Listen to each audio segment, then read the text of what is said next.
সকালে ঘুম থেকে উঠেই দেখি চ্যানেল থেকে ওয়াচ টাইম গায়েব, ভিউজ গায়েব। তো বন্ধুরা, এই প্রবলেমটা যাদের হচ্ছে, আশা করি আজকের এই ভিডিওতে আপনারা এর সলিউশনটা পেয়ে যাবেন।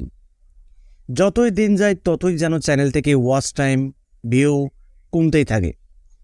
এর সমাধান কি বা কী কারণে এটা আপনার চ্যানেলের সাথে হচ্ছে, আজকের এই ভিডিওতে পুরো রিভিল করার চেষ্টা করব। যদি আপনি চ্যানেলে নতুন হয়ে থাকেন তাহলে ভিডিওটি কোনো পার্ট স্কিপ না করে শুরু থেকে শেষ পর্যন্ত দেখবেন। কারণ বন্ধুরা, আজকের এই ভিডিওতে এত সুন্দরভাবে আমি আপনাদেরকে বুঝিয়ে দেব, যদি ভিডিওটা আপনারা কন্টিনিউ করেন তাহলে এই সম্পূর্ণ নলেজ আপনাদের মাথায় ঢুকে যাবে। তো দেখুন বন্ধুরা, আমরা যখন ঘুম থেকে উঠেই যখন দেখি আমাদের অ্যানালাইটিক্সরা, মানে ওয়াইটি স্টুডিও অ্যাপটা যখন আমরা ওপেন করি, তখন দেখি যে আমাদের চ্যানেল থেকে ভিউজ কমে যায় এবং ওয়াচ টাইম কমে যায়। তো এর সমাধান কি, সেটাই আমি আপনাদেরকে দেওয়ার চেষ্টা করব। তো এর জন্য সরাসরি আমরা ওয়াইটি স্টুডিও অ্যাপটি ওপেন করে নেব। আমাদের যে মোবাইল যে অ্যাপটি রয়েছে ওয়াইটি স্টুডিও অ্যাপ, সেটাকে আমরা ওপেন করে নেব।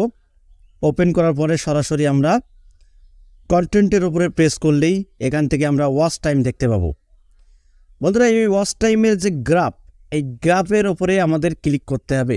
ক্লিক করার পরে দেখুন এখানে যে ওয়াচ টাইমটা আপনি দেখতে পাবেন, এই ওয়াচ টাইমটা কিন্তু আপনার লাস্ট 28 দিনের ওয়াচ টাইমটা ইউটিউব শো করাচ্ছে। ঠিক আছে, লাস্ট 28 দিনের যে ওয়াচ টাইম সেটা কিন্তু ইউটিউব আপনাকে দেখাচ্ছে। ধরুন কালকে আপনি ওয়াচ টাইম দেখেছেন 14,000, আজকে দেখলেন 10,000, 12,000, 13,000, অর্থাৎ 1-2,000 কম ওয়াচ টাইম। তার মানে বুঝতে হবে যে আগামী দিনে যে ওয়াচ টাইমটা আপনি দেখেছিলেন সেই ওয়াচ টাইমটা ছিল লাস্ট 28 দিনের ওয়াচ টাইম, কিন্তু আজকে 28 দিন কিন্তু পার হয়ে গেছে। আজকে যে ওয়াচ টাইমটা আপনি দেখছেন, মানে আপনার চ্যানেল থেকে যে ওয়াচ টাইমটা কমে যাচ্ছে, আপনি যখন দেখছেন ওই দিনটা কিন্তু আর সেই 28 দিনের মধ্যে নেই, 28 দিনের বাইরে চলে গেছে, অর্থাৎ নতুন করে শুরু হচ্ছে। এই গ্রাফটা কিন্তু ইউটিউব আপনাকে নতুন করে দেখাচ্ছে যে এই মাসে আপনার ওয়াচ টাইমটা হচ্ছে এত, আর বাকি 28 দিনের যে ওয়াচ টাইমটা সেটা কিন্তু আগামীকাল পার হয়ে গেছে। আজকে যে ওয়াচ টাইমটা আপনি দেখছেন এটা কিন্তু আপনি নতুনভাবে দেখছেন, মানে ইউটিউব আপনাকে নতুনভাবে দেখাচ্ছে যে এই মাসের, মানে এই 28 দিনের ওয়াচ টাইমটা আপনি দেখুন। তো আমরা অনেকেই ভাবি হয়তো আমাদের চ্যানেল থেকে ওয়াচ টাইম ইউটিউব কেটে নিচ্ছে বা ভিউজ কেটে নিচ্ছে। ভিউজের ক্ষেত্রেও কিন্তু সেই 28 দিন, লাস্ট 28 দিন, ওয়াচ টাইমের ক্ষেত্রেও 28 দিন, সাবস্ক্রাইবারের ক্ষেত্রেও 28 দিন।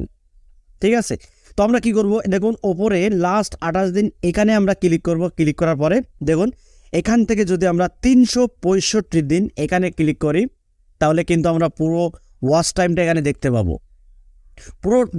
পুরো যে ওয়াচ টাইমটা সেটা কিন্তু ইউটিউব আমাদের এখানে দেখে দিচ্ছে। আমরা এটা অনেকেই ভাবি যে ইউটিউব মনে হয় আমাদের কাছ থেকে ওয়াচ টাইম, ভিউজ কেটে নিচ্ছে। না, ইউটিউব কখনোই কাটে না। এটা আমাদের বুঝার ভুল বা দেখার ভুল। আমরা এই গ্রাফটাকে ঠিকঠাক অ্যানালাইজ করতে পারি না বলেই আমরা হয়তো ভাবি যে আমাদের চ্যানেল থেকে হয়তো ওয়াচ টাইম, ভিউজ ইউটিউব কেটে নিচ্ছে। না বন্ধুরা, ইউটিউব কখনোই আমাদের ওয়াচ টাইম কাটে না। ওয়াচ টাইম কাটে কোনগুলো, যেগুলো স্প্যামিং করে যদি আপনি কোনো ওয়াচ টাইম, সাবস্ক্রাইবার্স, ভিউজ যদি আপনি কোনো সাইট থেকে নিয়ে আসেন স্প্যামিং করে, সেগুলো হয়তো ইউটিউব কাউন্ট করে না, কিন্তু ওয়াচ টাইম কিন্তু ইউটিউব কেটে নেয় না, বা সাবস্ক্রাইবারও কিন্তু ইউটিউব ডিলিট করে না। যেগুলো স্প্যামিং সেইগুলোই কিন্তু হাইড করে রেখে দেয় ইউটিউব। আশা করি আপনারা ক্লিয়ারলি বুঝতে পেরেছেন। এরকম অনেকেই আমার কাছে কমেন্ট করেন, ভাই সকালে উঠে দেখি চ্যানেল থেকে ওয়াচ টাইম গায়েব, ভিউজ গায়েব। তো আমি আপনাদেরকে বলবো আসলে আপনাদের এটা বোঝার ভুল। ঠিক আছে, আশা করি আপনারা ক্লিয়ারলি বুঝতে পেরেছেন কেন এই ওয়াচ টাইমটা ইউটিউব শো করায় না। তো বন্ধুরা, ভিডিওটি যদি ভালো লাগে অবশ্যই এটি লাইক করে দেবেন, আর চ্যানেলটি যদি সাবস্ক্রাইব করে না থাকেন তাহলে চ্যানেলটি সাবস্ক্রাইব করে বেল আইকনটি অন করে রাখবেন এরকম YouTube related tips and tricks পেতে।